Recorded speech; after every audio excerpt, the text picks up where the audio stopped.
Hello and welcome. Today I'm going to give you my impressions of the Prince of Persia, The Lost Crown demo. I'm playing this on the PlayStation 5. It's a 2D Metroidvania, basically, or 2.5D Metroidvania from Ubisoft. I've played some of their Prince of Persia games way back in the day on the PS2. I might even have played one on the PSP. Yeah, that era. I haven't played anything from them since regarding Prince of Persia. I'm not an OG Prince of Persia fan at all. But I've been watching this game carefully, trailers and everything else. This game looks my type of game, to be honest. I love my Metroidvanias. I love 2D games. The art style's fine. I think it looks good. So yeah, I'm just going to talk about it. Probably go into like the systems and mechanics and gameplay. Just a brief overview of what to expect. We should definitely download it and play it. Anyway, let's get going.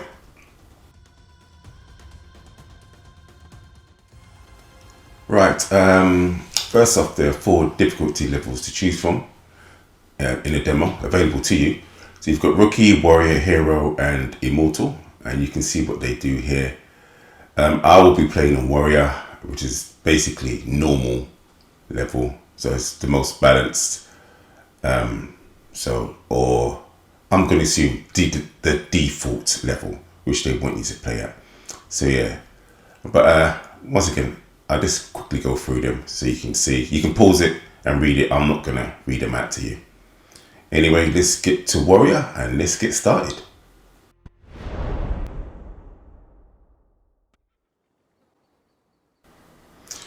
Right, so the demo starts you off with a nice cutscene. I say cutscene. It's just the characters talking. There's quite a bit of this throughout the demo, so this can get a little bit annoying if you just want to jump into it and see how the mechanics are, but you can skip this stuff. But it looks nice. The voice acting is cool, and I don't mind the art direction. So yeah, that's fine, I suppose. She wants to seize power. Sargon, the character that you control, the mechanics of him, he's got dashes, jump back, jump forward. You don't have access to a double jump in the demo, but he's got the dashes. He's invincible for a certain amount of frames. He can dash in the air, he can slide. He's got parries. He's got a ton of mechanics available to him. He can charge his sword for special attacks. He has actually special attacks in the game, which I forgot to do to show you. But yeah, a ton of stuff available to him. So he can slide down walls. So yeah, he's got quite a bit of agility too, which is nice. So yeah, he's a good character control. Doesn't feel sluggish at all. Feels very responsive. Doesn't do anything silly. So yeah, cool. Okay, so we've gone over the mechanics of him. Some of the systems now. You can, there's chests to open where you can collect skins. So you can dress as Sargon as you can make him look different basically. There's trees called whack whacks in the game. I don't know why they call that, but they're just called whack whack trees. Here you can save. Well, not save. These are like your restart points and stuff like that. You can also add. You've got like a necklace type thing, like amulets, and with the amulets you can put attributes onto them. I believe you've probably got a certain amount of spaces within the amulets, and some amulets take up more spaces than other. So you can build your character how you want it. So yeah, so like here, you can see like dodge on the spot using whatever method against incoming attacks, deal moderate damage by moving behind the enemy, stuff like that. And there's other ones you can collect throughout the full game, I'm assuming. So yeah, so that's pretty cool. Also, you get super abilities and you can change them around once you're at the whack whack tree as well. That's just the oddest name for this tree. I wonder if it means something, I don't know. But yeah, so the trees are very important. You come across them. So I'm assuming they're respawn points as well. So these trees do multiple duties, so they're very important to find. So I would definitely look forward, well not look forward, but look for them as you are going through different avenues and different areas as you're playing the demo. I came across about 4 or 5 whack quack trees when I was playing the demo. So they're not hard to come across, but yeah, they're pretty cool. And here's or they call them Athra Surges. I just call them supers because I don't know, I'm a Street Fighter generation or Neo Geo, King of Fighters, Fatal Fury, Art of Fighting, Samurai Showdown type of generation person. So yeah, so your Athra Surges or super moves, yeah, you can move them around and change them, and I'm assuming that you may be able to upgrade them as well in the final game. Who knows? So yeah, that's what you do under the whack quack trees. Like all great 2D Metroidvanias, you have a map. But what this Prince of Persia does that's pretty good is that you can add your own markers and put symbols to those markers, which you're thinking, yeah, that's nothing new. But a lot of Metroidvanias don't even allow you to do that. You can see the map, but you can't add markers to come back to things later on, which I find so frustrating in some of these larger games. So yeah, putting your own markers down on the map is just a godsend. It's a godsend, and it should be standard by now. It should be standard. I don't know why it's not a standard thing in all Metroidvanias, whether they're 2D or 3D.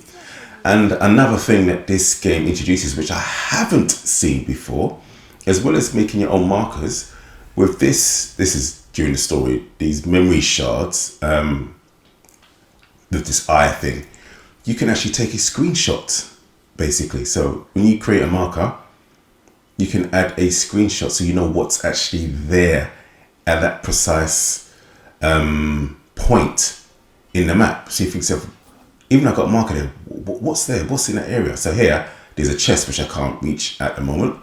So I can put a marker there, see the eye? The all-seeing eye. Yeah, so now when I click on that, I'll see that screenshot all the time in my map. Absolutely wonderful. Great stuff. Great stuff. Another system that I came across in the game, which I wasn't expecting, was I came across a blacksmith. And here you can upgrade weapons, obviously. I'm assuming later on you'll be able to purchase weapons. You can upgrade your amulets, maybe even buy amulets, so that you can apply them when you come across another whack whack tree. So yeah, there's that as well. This game's actually just deeper than I thought. So, and it's all available in the demo.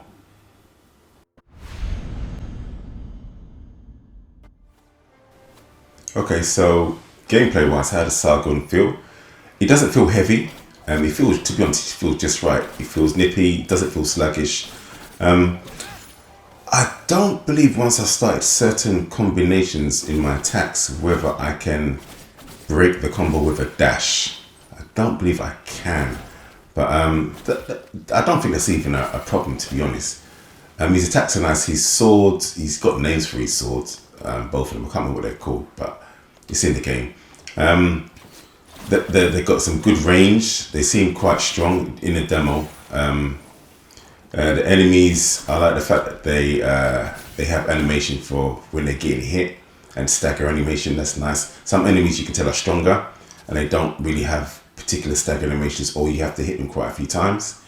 Yeah, his moves and his dodges and his slides and stuff like that, the combat just feels really good with him. I would say this is probably one of the best melee 2D Metroidvanias I've played in a long time. This to me seems like it could be as good as Guacamelee Super Turbo Championship Edition, or even maybe Guacamelee 2, maybe, but at least Super Turbo Championship Edition for Guacamelee. This could be up there with that. The combat is that good. The animation of him looks good. It matches what you feel with the pad, and the haptic feedback is really good as well. It's just he's just a great character to play. to be honest. It feels really good. The jumping and the platforming sections are really nice. I didn't feel like I dropped off anything. Some of the platforming a bit later on. Is it here that I do it? I do some. No, it's not here. I've got some footage when I do some platforming. There's some. It looks like this game's going to throw some pretty good platforming sections at you, and there's even some in a demo, which is nice. The enemy variation is cool. There's a few different levels in here that I was surprised. Well, not surprised. I was surprised by it because the demo is quite lengthy. It's quite a chunky demo, which I have to say I did like. This is the platforming section that I was talking about earlier on. It's a little bit challenging. I think I like soft died. I say soft died. It restarts you right there, so it's not like I have to restart all the way at the beginning because I got hit by some big thing spikes. But yeah, this section here that you can see that you see here, it's got some nice challenging platforming bits with jumping, sliding, dashing. It's really cool. It's like here, there's spikes there. Obviously, you slide down here, and this was the first time I came to this section. I didn't know where it was or what it was doing. I thought to myself, that's what I'm talking about my soft death there. I got hit by it once. It took off some energy, but it's not like you got hit completely, so we're just gonna kill you. But yeah, I assumed that there was something here that I thought, once I do all this, I must get something nice for all these puzzle jumping bits. But yeah, it's really good and it felt good. I didn't feel frustrated during this part here. I wasn't like, he controls really badly or there's a bit of lag when I'm jumping. No, there wasn't any lag at all. Any times I got hit here, it was my fault because I pressed the wrong button. So that's good when you're doing stuff like that. You don't want to think to yourself, I died because of the controls was rubbish. But no, there was none of that. This just felt really nice. So yeah, the platform is great. The melee is great. Voice acting is great. It looks like there's a good story. Great cutscenes. Yeah, the graphics I think are really nice. So yeah, all in all, very impressed with the demo. Right, so my final thoughts on the demo is, if you have any type of interest in this game or you think you may do, go ahead and download the demo. I know this is available on PS4, PS5, the Xbox Series machines, obviously PC and Switch. I have no idea if it's available on Game Pass because I don't have an Xbox and I'm not in the ecosystem. But this demo does everything that a demo should do. It makes you want to play more and purchase the final game. It is that good. I feel very positive about this demo. Yeah, so definitely go and download it. It's not, it's not a big demo, as in memory size. So you won't need a ton of space on your SSD or memory card or whatever machine you're playing it on. Yeah, definitely go and get it. There are two, for the final game, the full game, there are two variants. There's a standard version and a premium version, deluxe edition. So you can see it here